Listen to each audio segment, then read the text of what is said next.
Hello. Hello everyone, welcome back for another film review. The lighting is not ideal, but I did procrastinate. So this is what we got. But we do have a special guest joining us today.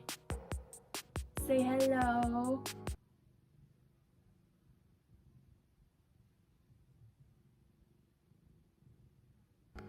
That's Zazu. So today, we are talking about a film called Wristcutters, A Love Story. Before we begin, I want to issue a warning. There will be mentions of suicide in this video, so if that's not something that you are comfortable hearing about, maybe go watch one of my other film reviews. I just made a video essay about John Hughes that will surely knock your socks off. Isn't that right?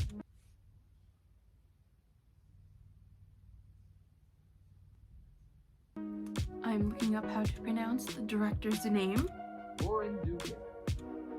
Goran Dukic. Not what I would have said, probably. So yes, Goran Dukic is the director of this wonderful film. I have a lot of great things to say about it. With a movie title like Wristcutters, A Love Story, your mind probably automatically goes to suicide. That is a part of the movie, but it's mostly a love story. Despondent after breaking up with his girlfriend, Zia, Patrick Fugit kills himself and wakes up in a bland purgatory populated by other suicides. He takes a job at Kamikaze Pizza and befriends a Russian rocker named Eugene, while trying to make the best of a very dull afterlife. Learning that his ex-girlfriend has also killed herself, Zia embarks on a road trip with Eugene to find her, picking up a feisty hitchhiker along the way. I can confirm that there is more than what meets the eye with this movie title. Movies are always super enjoyable when you like the main character, and I loved Zia, who was played by Patrick Fugit. You know, I don't think he could have played it any better. He was relatable, he was likable. I liked all the characters in this movie. I just thought it was super well done. Then we have the girl. Her name is Mikal, and she's played by Shannon Sossaman. I'm so sorry if I'm saying that wrong. Mikal is a shining example of the manic pixie dream girl. Urban Dictionary defines manic pixie dream girl as a term coined by film critic Nathan Rabin. It refers to that bubbly, shallow, cinematic creature that exists solely in the fevered imaginations of sensitive writer-directors to teach broodingly soulful young men to embrace life and its infinite mysteries and adventures.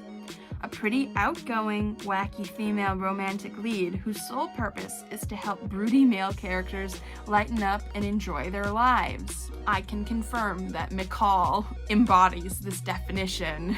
I did, however, like her character. I thought she was very necessary to the story. Her journey in the film was much different than Zia's, but I really liked how their journeys eventually intertwined and they started traveling together. Something unexpected about this film for me is that every character we meet has a flashback to when they committed suicide. We kind of get to see the reason why they committed suicide and how it still impacts their life in the afterlife realm.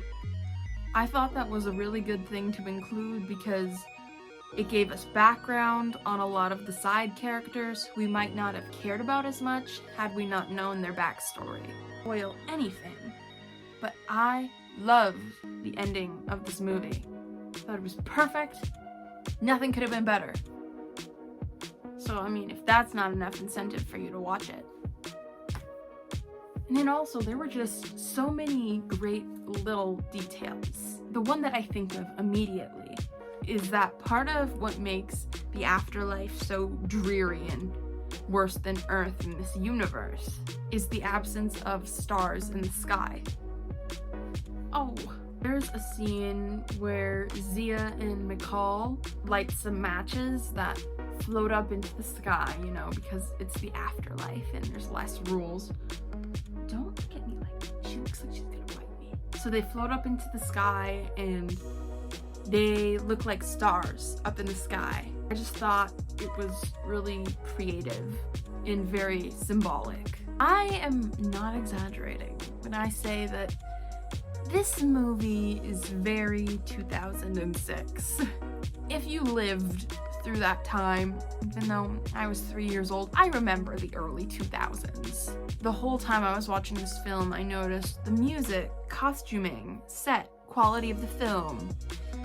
It's all very reminiscent of the early 2000s. Here's my few criticisms. I don't know if the black hole green screen was supposed to look that bad, and if we should just chalk it up to the low-budget indie movie charm, or if it was actually an attempt to make it look realistic. I could do better green screen work on my iPhone.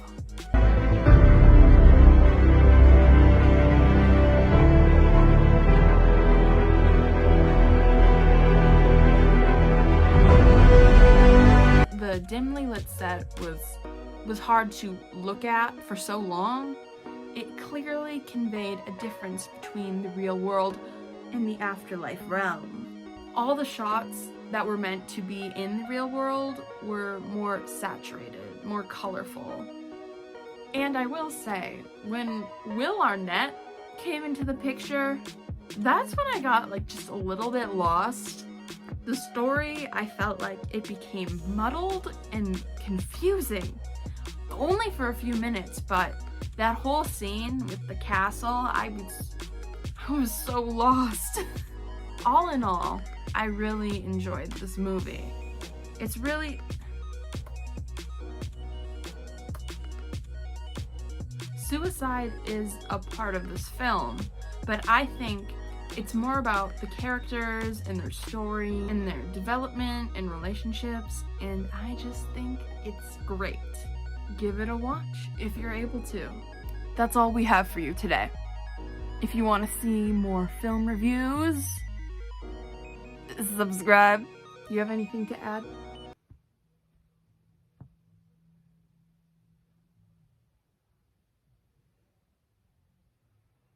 Great. See you guys next time.